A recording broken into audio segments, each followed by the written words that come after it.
Case. We are back. Welcome back. We're, As McKinnon says, we're dealing with live New England again? reaction. The Chiefs have just traded up to pick 85, making Hold a deal. Hold on. I'm not ready. My pants are back on. Let me take them Well, off. the Hold pick's on. not in yet. I'm just saying the trade has happened. They are. Sir, they are. Brett Veach is doing the thing again. He's doing the thing. He is trading up. I was literally in a game of Madden when this happened. I'm going to go Dylan Sampson here. That's my thought. I think it's Dylan Sampson. Who do they not want to jump in front of the Chargers? Yeah, who's this? Are you sure? I don't see the trade news, Garrett. Tom, come on, Tom. You're just slow. I had to break it to you, Tom. You can't just call me slow. ESPN says we're live. Are on the clock. Tom, you're just slow. You gotta be quicker than that, Tom. Guys, you're sleeping at the wheel. All right, okay. I'm awake. Still trying to see what the trade details are. That has not come out yet either. But the pick is in. I don't know if the fella might walk up to the stage and just announce it right now. It could be a wide receiver. It could be running back. Both are needs for the Chargers and the Packers coming up. Yeah, unfortunately, Caleb Johnson just went off the board to the Steelers a couple picks earlier at 83. So now I would almost guess with Caleb Johnson going off the board right there that they're trying to trade up and get another running back. I think I would really like to on their way out to announce it. So here we go. We're gonna get a live reaction to Garrett here. Is ahead of us, dude. Yeah, I'm ahead of us. I'm getting spoiled for real. The Chiefs pick is. Hold on, I have it on mute, so I had to wait till they just. Don't do this to me. Oh wow. Noel Williams, cornerback out of Cal. Okay. That is actually a really intriguing pick. I knew a little bit about Noel Williams coming out, and I know there's a very there's a lot of good things about this guy. I think. Just quick instant reaction. I saw some good tape on him that looked very, very intriguing. So. Yeah, that Cal defensive, they kind of quietly turn out really good defensive backs. He had a pretty solid combine. He spits. Hold on, not south of the Mason-Dixie line. California kid. Oh my God, what are they doing? That's the one exception. Trent McDuffie was California, so it's California. Pure California kid. He was he went to high school in Oxnard. Yeah. He went to Pacifica in Oxnard, California, and then went to Cal. Yeah. He also played for UNLV at one point. Yeah, I will say he's got more ball production than some other things. And I'll say this, and it's kind of surprising to have another defensive player here, but it goes back to what we've talked about leading up to the draft. Take good players. Follow your convictions. Is corner the biggest need for Kansas City? No, not at all. You could make an argument that it's, at this point, a pretty solid strength. But you have a player that you go, this is a guy who we believe in, and we're taking him. Now, I am a little... Do we think they thought the Chargers were going to try and replace Christian Fulton with a corner and went ahead and took their corner? It's possible, but I also Noel Williams is not a guy that fits what we consider a Spags corner, and the fact that 6 foot 200. Yeah, he's got the size in that sense, but 30 little under 31, 30 and 3/4 inch arms, 9-inch hands. He's got ball skills, so yeah, of course that's not something we do around here. And my biggest critique of him was I felt like your mic did the thing again. I think now it's picking back. up. Nope. No. Hello. It's muffled. Hello. What is going on, Mike? Now you're better. Now you're not. What is happening? Well, I'm down here. Hold on. I'm fixing things. There are so many things taking place right now. My biggest concern with Noel Williams is I didn't see him as the most effective tackler. I think he was willing, but I think he got moved off his space and didn't always he's a big guy, but he doesn't always play to the size that he's listed at. Dane really liked him. Dane Brugler had him as his 8th corner. Wow. And he did run a 4.5 flat, which is fast enough. 22 and a half years old. I like the pick. Again, you're drafting good players. We saw a run on corners. Yeah. Real quick, the trade details for this. Chiefs got pick 85, Patriots get 95, and a 2026 4th-round pick, which, if I'm not mistaken, that's what we got for Joe Thuney. Am I? Third. We got a 3rd for Joe Thuney? I thought it was the 3rd. I thought it was a 4th. Maybe it was a 4th. As well, maybe. But they also have, I think... Yeah, it was a 4th-round pick in the 2026 draft. I think we essentially just traded Joe Thuney a comp pick, though, too, probably in that range. Yeah, I mean, it was TBD to see which 4th ends up being, but that is. But it's got to be close to that, right? With the money that Turk got, and with some of the. We're not going to know about the comp picks until much further next year, but for that draft, but it should be in the detail that moved the Chiefs up 10 slots. They had several guys get paid elsewhere, so it should add out to where they have a pretty solid comp pick in that 4, 5, 6. 4 or 5 range would be my guess. Let me take a peek. We can figure this out. Kansas City is expected to get a 7th for DeAndre Hopkins. And it looks like that's... Oh, hold on. Up on the actual table. Yeah, so they canceled out. So Turk leaving was canceled out by Moore. Jalen Moore, and then Justin Reed leaving was canceled out by Christian Fulton because they got very similar contracts. So they may get a 7th for DeAndre. Interesting. We'll see. The Chiefs playing the comp pick game is not something that Brett Veach has really put a lot of effort or energy into. No, he doesn't traditionally, but I just thought it was interesting with the way that would work out. My own protests. So, okay. Here's my thing. I think, and I started to say this earlier, and maybe this is confirming, we've talked a lot about what is a Spags player. What is a Spags player? Steve Spagnuolo has been a defensive coordinator, has been a coach in the NFL for a long time. He's got multiple championships with multiple organizations. He's not going to pigeonhole himself into a specific mold. If there's a player that is a good football player. So, I also think that when you have a tendency as a coach and as a team to build around certain players, and those get exposed, you sometimes have to do some self-scouting and say, hey, how can we adjust this? And when, in some ways, yes, he's a typical press man corner that you would expect. The ball production, his ability to play the ball in the air and track the ball is not something that a lot of other guys on this team have.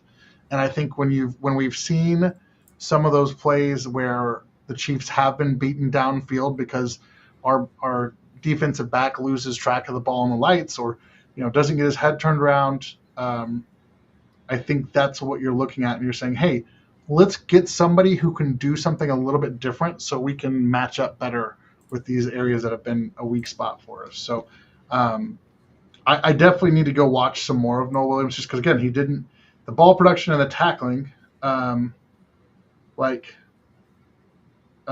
he's not a burner, but if you're capable enough, I'll tell you what is really good about him. He had 7 interceptions last season. Yeah, that does 40-yard work. Pick 6, and he also had a 80-yard kick return touchdown as well. We don't hate those things. Yeah. So talk about ball skills. That's some good ball skills right there. I tell you what. That's something that they've missed on this team. For whatever it worked, Trent McDuffie was cursed, I think, for a large portion of 2 years. Finally witch doctored that out of him with the interceptions last year. But other than that, there's not a ton of ball skills on this team. Brian Cook showed some, but since getting hurt, he's been less productive at it. So it's nice to add an extra set of hands in there.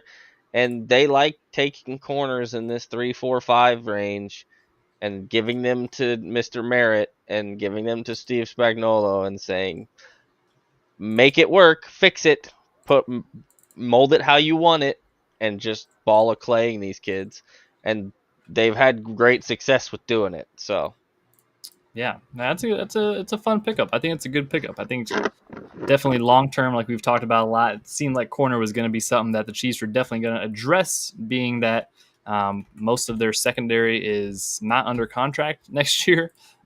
So that's something that they're definitely gearing up for the future. Noel Williams, I think, can be a solid outside corner for you for a long time if he develop him right. And I think he's coming to a good scenario, and I think that's definitely seems like a corner that Spags would be down for. Yep. So it will be tomorrow now before we get another Chiefs pick. Well, barring anything crazy, but yeah, probably not till tomorrow. I would be very surprised unless they came up a long way to get involved. Yeah, no skill positions at all in these first 4 picks, which is foundation building, Garrett. Yeah. We are building at the base. I don't hate it. I don't hate it. I do not hate it whatsoever. Yeah. All right. Well, that the concrete. It's an interesting strategy. What is there? I mean, we have anything else we want to do tonight before we get out of here? That's what I was saying. I don't know. Any more takes?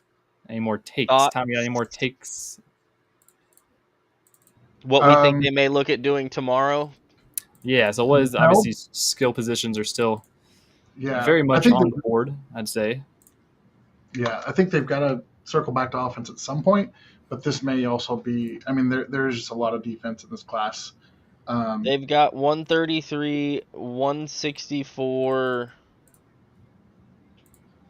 Mm-hmm. Let's see. Where is – I could see them looking – so there's a couple of interior offensive linemen converts. So Marcus Bowe, Wyatt Milam, Charles Grant. Charles Grant is a tackle convert who's – very athletic, whatever, could be all 3 of those could be ones. They could go back to the edge pool. I don't think Savion Jones will be there. I don't think Jalen Royals will be there. I don't think Dylan Sampson will be there. So those are all offensive players that are exciting to me. That would be like, oh heck yeah, run that card in. There are players that are gonna be here on the board as we go. What about the late rounds? Because we have 3 7s. We have 3 7s. Yeah. Yeah. So when you get into day 3, so that 4th round, especially where the Chiefs are at, where that end of the 4th round, you're looking at, and then now they have a 5th, which is important too. I would expect them to focus on getting guys with specific traits. You're not going to find a lot of guys who are going to be immediate contributors, but you could probably find some special teams guys. You could find some guys who can play a role. There are lots of names left on the board. Alec Ayomanor. Wow. Ayomanor. Torrey Horton, Colorado State. I mean, there's guys here who, they may not be Ty Robinson, Logan Brown, Cam Scattaboo, Jalen Lane. These are not guys that are going to come in day 1 and be, Pro Bowl or All Pro as rookies, but they're guys that you can invest in. They can get those snaps and they can grow. There's still a lot of guys I like. Elijah Badger, Jaden Blue. Badger's wide receiver out of Florida. Blue is out of Texas, running back. I'm just scrolling through the list here, and there's plenty of guys left. But they're going to be looking at those traits. And, of course, one of my personal favorites, Willie Lampkin, North Carolina. Yep, I've been a big Willie Lampkin guy. Whatever he's going to end up being. Listen, we'll be around. It's going to be a good day. It'll be a long day, but especially once we hit that. I would expect, I kind of think the Chiefs might make a move up into the 6th round with all those 7ths, try to package them and jump up. So stay tuned. That's my theory. I'll give you 3 UDFAs for another 5th round pick. Yeah, probably a 6. But yeah, it's just at that point, especially with this class, you are just kind of prioritizing guys that you think might have a chance at making your roster as a backup or something. So there's still lots of guys left who I think can play and who can contribute to this team. I've been, on the mark in terms of predicting where a lot of players are going. I'm way off the mark with who the Chiefs are taking. Yeah. Which again, I don't have any Super Bowl rings on my fingers, so yeah. Oh, Matt Derrick says it is the Tooney pick. I tried telling you. Yeah. I apologize, Garrett. I did not hear you say that. You're all good. So yeah, that's a good wrap to day 2, I'd say. I mean, definitely picked up some solid players. I'm definitely in the intermission of between us being live, delve into more Ashton Gelate, and he looks pretty fun. I'd like to see a weapon approach to tomorrow in the early stages if they could. Find you another wide receiver, find you a running back, if necessary, because I do think they could stand to add at that position still, even with the guys in the room, just because some of those guys have had problems, injuries, age, so on and so forth. Yeah. So I would like to look to address one of those areas. You got a bunch of wide receivers on 1-year deals. Always adding another weapon to the arsenal does not hurt, especially with all the trenches attention you've given this year, and now adding to that secondary room. Some of the things we talked about before this draft was making sure they had another DB that they could rely on in places. Talking about, addressing defensive tackle. They were going to have to attack the line of scrimmage on both sides with tackles and with the defensive line. So they've addressed a lot of the things we expected them to.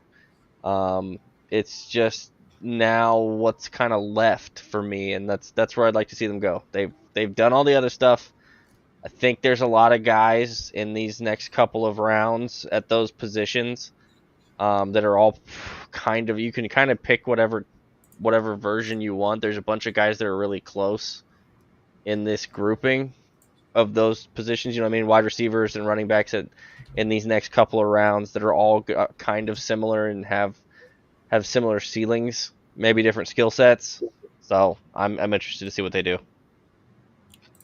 All right. Well, that about wraps it up for tonight. Thank you all so much for tuning in and joining us and rock with us for these 3 Chiefs picks.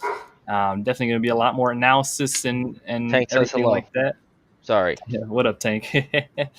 And yeah, we'll see you guys tomorrow, day 3. We won't be going live or anything like that, but we will be tweeting out graphics and picks and our thoughts and opinions and all that stuff. So be sure to follow us at Kingdom Says Pod, follow all of our personals, and yeah, if you're tuning in on X right now, check us out on YouTube, Spotify, Apple Music. You can get our full podcasts all over there, and I think that's it. I think we've done it. I think the Chiefs have gotten better today, folks. So have a good rest of your night, and we will see you guys on the next episode.